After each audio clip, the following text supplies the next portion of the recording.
What's up? On May 26th, I'm going to give you my reviews of AIW Absolution V and IPW Reign of the Insane. Both of these shows did happen over the summertime, one on June 27th, 2010, and one on August 20th, 2010. It was the night before SummerSlam. Both these events were headlined by Bryan Danielson matches, which is why I got them in the first place. And they both kind of did look good, like good shows. So, and one was clearly better than the other. And both of these promotions are not one of your bigger independent promotions. So I definitely wanted to give them a chance and wanted to review them after how I felt about them. Let's start with the better of the two shows, I felt, and definitely one I think you should buy in AIW Absolution V. I can leave a link right there in the description box to where you can buy this DVD. Overall, this show was great. I felt a lot of the matches on here were solid. Just a lot of great stuff on here, and I really like the feel of this promotion. You know, the crowds could be a little better, but you know, Cleveland isn't a major wrestling market, so I can understand that. But at the same time, you know, there has to be enough good fans in each city, and the crowd was dead in points. But besides that, there really are no complaints with this show. We start off with a tag team scramble match. The first two people in the match were Mario Fontaine and Super Oprah, and they faced, I don't even remember. I know they lost in the first, and they just came down to the gauntlet, and then it came down to a certain team, two teams that were the Olsons and I can't remember the other team. But it was obvious, based off of the teams who were in the match to begin with, that the Olsons were going to win, at least to my vantage point. But this was still a good match, a lot of good moves in it. It went semi-long for a lot longer than I thought it should have went, but there was a lot of wrestlers in the match, so I can at least understand that. So I gave it 3 stars, a good match, a good opener. Then we got to Gregory Iron versus Justin Lee. Greg Iron is starting to make appearances for Chikara. I think he has cerebral palsy, so like he can't use his left hand or his right hand. I don't remember which one it is. And he faced Justin Lee, who basically I think just recently had turned heel, so he is like trying to find his own character. These two put on a little good match here. I mean, this was probably the worst match on the show, but you know it wasn't that bad. I still say it was okay. You know, for what it was, it didn't go all that long. So for what it was pretty darn good. But it wasn't all that much in it. So it went like 5 minutes tops or around that, and it had some good moves in it. 2 stars. Then we got to the Platoon versus the Latin Crime Syndicate 8-man tag match. This was basically like just this went about 5 minutes as well, and every wrestler got like to do like 30 seconds of moves, and that's your match. Even though that's only 4 minutes, but just if you're being technical about it, but just there's a little more than that. And there's a lot of good comedy in here as well. Just an overall very entertaining match, very sports entertainment-like match. And yeah, it was a little more entertaining with the same length as Iron and Lee, so I'm going to give it 2 1/4. Then we got to Alpha Beta Duke versus Blackballed and John Thorne 6-man tag match. This apparently was billed to the live crowd as a barbed wire match, but because AIW didn't want to lose its licensed little wrestling shows, they had to cancel the barbed wire, and they made it False Count Anywhere. Apparently that's the storyline going into this match. It was very, very, you know, it was kind of all over the place. I mean, if you're gonna have a match where this is where WWE and TNA will come into play a little bit. If you're gonna have 3 people brawling around the outside, you can hear the crowd marking out with spots and stuff, and you really can't see them. It does lose a little bit of value in the match. So that's where you have like the split screen. It does come in handy, but you know I really don't like when WWE and TNA do that in general. But you know it does hurt a little bit for me when you miss spots like that. I didn't like that, and the ending spot kind of was boring. I felt, but and it went like only like 10 minutes or so. So I thought it was a decent match, 2 1/2 stars. But I mean I wasn't really all that impressed with any of these guys. I mean, the team Alpha Beta Duke looked okay, but I was not impressed with John Thorne or Blackballed. But you know, maybe I can see a little more from them, but it's whatever. 2 1/2. Then we got a match for the AIW Intense Division title, this is the Absolute title, which is their top belt. Because I forget it got vacated somehow, and So basically, they're having 4 of their top guys go in there and face for it in a 4-way match. Johnny Gargano versus Tommy Mercer versus Sterling James Keenan versus Facade. And then we found out that the winner was going to go face Bryan Danielson later in the night. And you can tell who won based off of the DVD cover, but that kind of ruined it for me. But anyway, this was still a very good match. Facade looked very impressive. Tommy Mercer, who now is in TNA as Little Red, or I forget his other name. It might be Tommy Mercer, but he's amazing. He's now in TNA. Very, very good job here. Sterling James Keenan, I mean, I've seen him in Ring of Honor sometimes, and I really didn't like him, but he showed a little bit more here, and I did like him in that. And then Johnny Gargano did a very good job here. Put him over as the top guy in AIW. So, I really did like that, especially with how he's appearing now in DGUSA. I'm really liking this guy. Solid match, 3.5 stars, very good.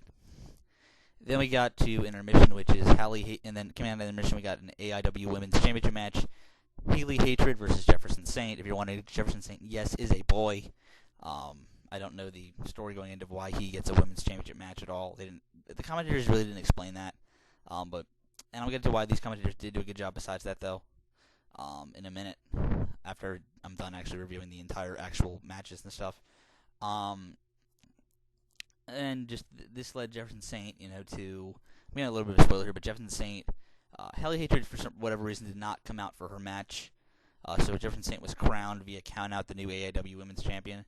Then a woman called Angeldust came out and wrestled him, and they had an entertaining match. Didn't go all that long, but it was they used weapons and stuff, and it was pretty good for what it was. And I'll give it 2 1/4. And then Jefferson Saint did. I like Jefferson Saint's character, but Angeldust did look pretty impressive. I wouldn't mind seeing her in Shimmer. Then we got to where the card absolutely picked up. First match for the AIW Intense Division Championship, which is like the secondary championship. Shiima Xion versus Ricochet.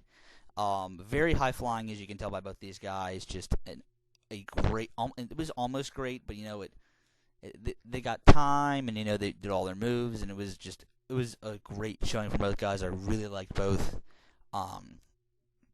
Ricochet did a lot of good stuff here. He was trying to pull all of his crazy spots, and then Shiima Xion did some of his crazy spots, and basically just threw everything together, and this is the match you get. I really, really liked this. It was very, very good match of the night to that point. 3 3/4. Then we got the AIW return of Tyler Black. He's apparently was, before becoming big in Ring of Honor, was making a lot more appearances for AIW, and had not made an appearance in about, 2 years or so. And then he faced, in a first-ever match, Chuck Taylor. Now, if you're wondering, with 2 guys that are this good and why you see a 3-star rating there, this match went about 10 minutes, and the first couple minutes were just a feeling out process, so you get a sped-up match of about 7 or 8 minutes with Chuck Taylor and Tyler Black, and this is the match you get, 3 stars. Black did look very impressive for what he did, and then Chuck Taylor did also look very impressive. I wish I could have seen these guys get a longer match on the indies at some point, but, for what it's worth, this was good, and I really liked it. Then we got a 2 out of 3 falls match for the AIW Tag Team titles. The Young Studs, Eric Ryan and Bobby Beverly versus Aeroform of Lewis Linden and Flip Kendrick. The first fall was kind of predictable, and this entire match was kind of predictable, to be completely honest. I mean, I could have saw this coming, which, hurt the rating a little bit, but there was still a lot of good action in here. I really, really liked it for what it was worth. 2 tag teams that, just went out there and did all their moves, and it was a great match. It was good, I'll say that. But at the same time, these 2 teams, I felt for with how good a chemistry they had, they could have done a little better. And if they ever had another match, I would like to see it based off of this one. Eric Ryan looked very impressive, and he did make appearances at the Chikara Young Lions Cup, so I liked him in that, and I like him here. And Aeroform has made appearances for Evolve, for, I believe, a couple in DGUSA. And, Bobby Beverly looked good as well, so, just an all-around good match, 3 1/4. Then we got to the reason why I bought this show, Johnny Gargano versus Bryan Danielson, and, 30-minute time limit, This match shows why, Johnny Gargano is just one of the best non-ROH workers in the indie scene today. This was just awesome. I could not believe it. I know Bryan Danielson's work rate, just how good he is, and I know how good Gargano is as well. But you just threw these two together, and it was just so amazing. I could not believe it. I have not seen their match from they had last year before Bryan Danielson went to the WWE double-edged sword yet. But, I can't see it topping this. This match was just awesome. Just great move after great move, and then just the crowd was into it the entire time, and, you can't ask for anything more from these two guys. I really, really liked it. 4.5 stars. It did end up being a time limit draw, 30-minute time limit draw, because, Bryan Danielson can't really take the title when he isn't making another appearance from your promotion, and they didn't want to have Bryan Danielson lose, I guess. So, they just went out there and busted their asses for 30 minutes, and this is the match you get. This isn't making my top 10 for matches of the year, but, it was a very, very awesome match, and it gets an amazing rating from me, 4.5 stars. I loved it. Honestly, I mean, this match is going to be on my match of the year countdown when I do my video coming up in a couple months or whenever I plan it, whenever I actually see everything that happened this year. Overall, this was a great show. I really like the feel of this promotion. I really think that they did a good job here. The commentators did a good job. AIW gained a fan in me today when I watched this DVD. So, did a great job. I'll leave the link to where you can buy this. I really recommend picking this up because they did a good job. And AIW deserves your money for this DVD. Alright, next we get to the worst of the two shows. And, there are certain reasons why, even with the star ratings that might seem maybe a little bit better of an overall rating, there are reasons why I gave this show only a 7. Now, the main event isn't the match of the night with the Bryan Danielson match, is one. When you have two guys like Younger and Danielson to put on that, and it was basically how the match was booked, and I'll get into that a little later. But, first off, this promotion has no commentators. So I have no idea why any of these guys are fighting. Second, this promotion's production values are a little less. Now, I usually don't fault a promotion like this for that, but it was noticeable, and that's not good. And also, for certain matches, you didn't have ring entrances. Actually, outside of the main event, you did not have a ring entrance. So, when I have no idea who, in the first match, Scotty Vortekz versus Dave Davidson versus Joey Owens versus PT Hustla versus James Avery versus Clifton Crunk, when I know the only guy is Scotty Vortekz because of his CTW appearances, I have no idea who any of the other 5 guys are. That's not good. I can't tell you the names of the members of the Noble Bloods or H3RD. I couldn't tell you who either member. I know one of the guys' names is Aaron Extreme in DNA. I can't tell you the other guy's name because I don't know who they are. So for a person who's getting into this promotion like I am and giving it a shot, there's many things that kind of turn me away from this promotion. And, I don't plan on buying another IPW DVD ever as of right now. I plan on buying other AIW DVDs because I really like that one. But this promotion, they have the talent. They just didn't impress me on a show where they needed to impress. And I don't, it doesn't need my money right now. And, when other promotions are asking for your money and deserve it more than this one does, I got to give it to them. So the opener of Scotty Vortekz, Dave Davidson, Joey Owens, PT Hustla, James Avery, Clifton Crunk. This was just spot after spot after spot after spot. It was an okay opener, I didn't like the ending at all, which is why this rating might be a little lower. But, I don't even know that one of the guys looks like one of my fraternity brothers. I can't tell you who's who, I know who Scotty Vortekz and who PT Hustla is now, but that's it. I can't tell you which one looks like one of my fraternity brothers. If I had to guess, it'd be James Avery, only because I thought of someone as tight as said something like Avery or something. But I don't know. 2 1/4. Then got to the worst match on either DVD. Joseph Schwartz versus Sean Tyler. You have no idea why these two guys are fighting. No idea. First off, this as a match was not that good anyway. The wrestling was lackluster. I was not impressed by Sean Tyler, who looked like he was trying way too hard to get over as a heel. And Joseph Schwartz, who had a little bit of a good... I like this gimmick, but he can't work at all, which is probably why he has that gimmick, because to look over the fact that he isn't that good of a wrestler. And this was also for like an undercard title. I don't even know what the name of it is. It's the... Let me look at the DVD for 1 second. It's the Mid-American Championship for IPW. So, even a title match that ended like this, it just left a huge bad taste in my mouth. The Star. Be glad I'm not giving this a dud. Next we got 2H3RD versus Noble Bloods. This was an okay tag. It was pretty good. Every guy got to show what they were doing, and every guy did their spots, and it was pretty good. Besides that, I really did enjoy it. One of the easier matches to sit through on this DVD. Definitely with the matches that went before it and after it, and for the first pretty much half of this card, until we got to Emerson and Hayme, this was the bright spot, and that's saying something. And then we got to Mina Libra versus Nevaeh in a women's match. Nevaeh I've seen on HDNet and some Ring of Honor appearances. My first time seeing Mina Libra, I was not impressed by her at all. She was a heel, and she didn't do anything really that heelish. And, I know it's a little harder for a woman to get over, and I get that, but she just didn't look all that great here. I don't know what it was. Just two women who, I like that they get a shot on a promotion like this, but if they can't work, it's not good.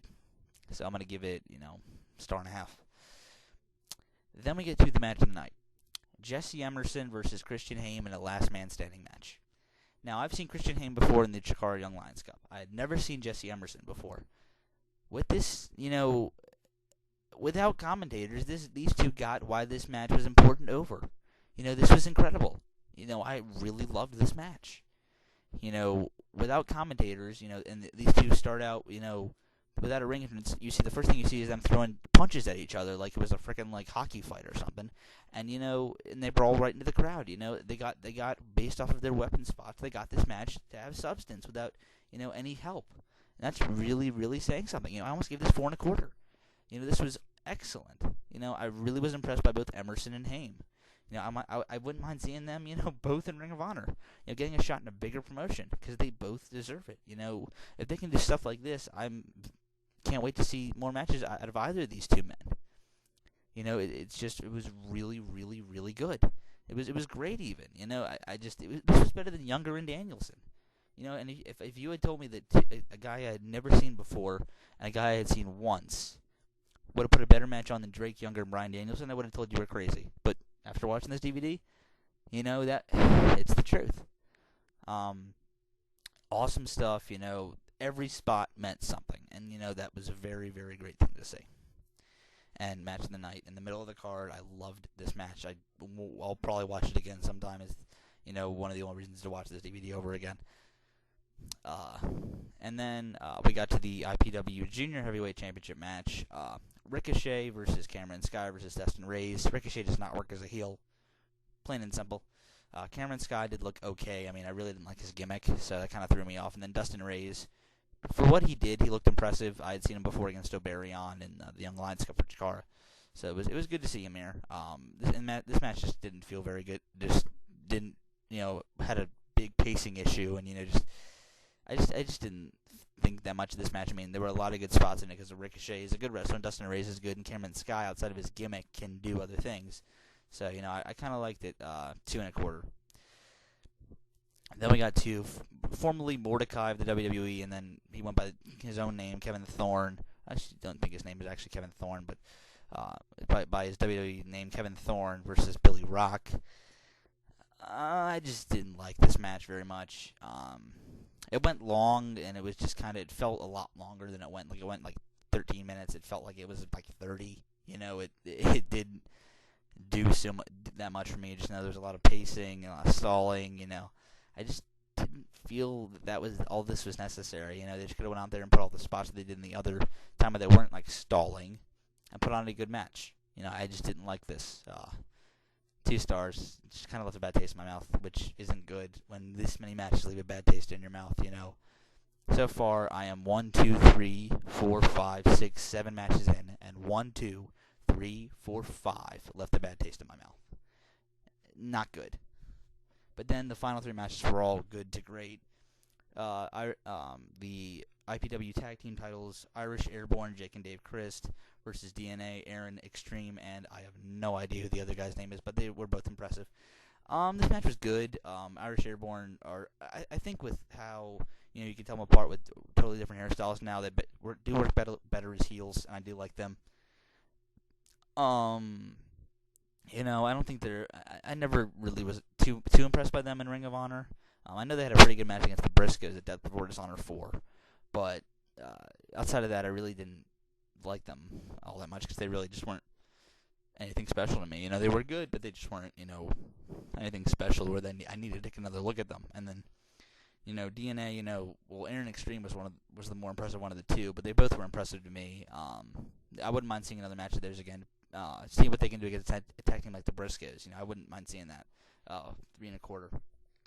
Then we got to the match, the IPW Heavyweight Championship, Jon Moxley versus Jimmy Jacobs. These two have been feuding all over the indies this year. DGUSA, Evolve, not really Evolve, but and IPW as well. This match it started out in the street, and that gave it a good feel, but there wasn't all that much to it. There was a lot of, stuff I had seen between these two before. Untouchable, Bushido Code of the Warrior. This match didn't bring anything more special to me, and that's not really that good, considering that these two, with how good a chemistry they should have, they just basically put on the same match every time, and that disappoints me. I had seen all of this before, so outside of just the street fighting, which was just the 2 minutes of the first 2.5 minutes of this match. I had seen basically everything that they did in this match before. 3 stars. It was good, though. I can't fault it. They do have good chemistry. But then we get to the main event, the second best match of the night, Drake Younger versus Bryan Danielson. This match, first, if it had the beginning to ending and you just had those clips of the match, this would probably be the match tonight. I probably would have given it 4 1/4. But, I just don't. It was booked very badly. First, we get to a 20-minute time limit draw. Now, I gave Danielson Gargano 4 1/2. First off, that was a better match, being a 30-minute time limit draw. But it was obvious that, for reasons why it had to end that way. But for this, there is absolutely no reason why it had to end in a 20-minute time limit draw. Then, they say, they restart the match, which they do. And then about a minute into the restarting period, Bryan Danielson pins Drake Younger, and the referee says it was 2 when it was clearly 3. The referee rings the bell, and, they never re-ring the bell, so technically, and then they wrestle for about 5 more minutes, and then Drake Younger wins. It was like, what? I'm sorry I spoiled it if you wanted to watch this match. It's just like, this is really what you're going to do with Bryan Danielson? You have this great match and just ruin it? I almost give this 3 3/4. There was so much other great stuff in it that I was willing to overlook it to give it a great rating. But, this was just, I expected so much more out of this. I really like Drake Younger, and Bryan Danielson is the best in the world, in my opinion. Him and Davey Richards are top 2, gotta be. And then, I just don't know. This was just mind-boggling to me. Just let these guys wrestle. You have a guy, you apparently never brought in before in Bryan Danielson. I don't think, based on how the fans were reacting. And then, you put him in there with probably your most popular superstar in Drake Younger, or wrestler in Drake Younger, and then you just do this. It just didn't feel right to me. And, I'm probably complaining a lot for a 4-star match, but you would understand if you saw it, in my opinion. It was a great match. There were a lot of great stuff back and forth between Danielson and Younger, but I just didn't like this booking at all. It just reminded me of Kurt Angle, Jeff Hardy from No Surrender. It was basically the same exact match to me. But overall, I'll give this show a 7. It was good, but, if this show just didn't have Emerson Hayme on it, it would be a lot lower. Because Emerson Hayme, was excellent. And, probably the second best match between this and Absolution. Obviously, Danielson Gargano. This is better than any match on Cage of Death. Emerson was Hayme. It was better than Miyamoto and Gage, and that should tell you something. So, yeah. All right. Thank you for watching, and I'll see you guys later.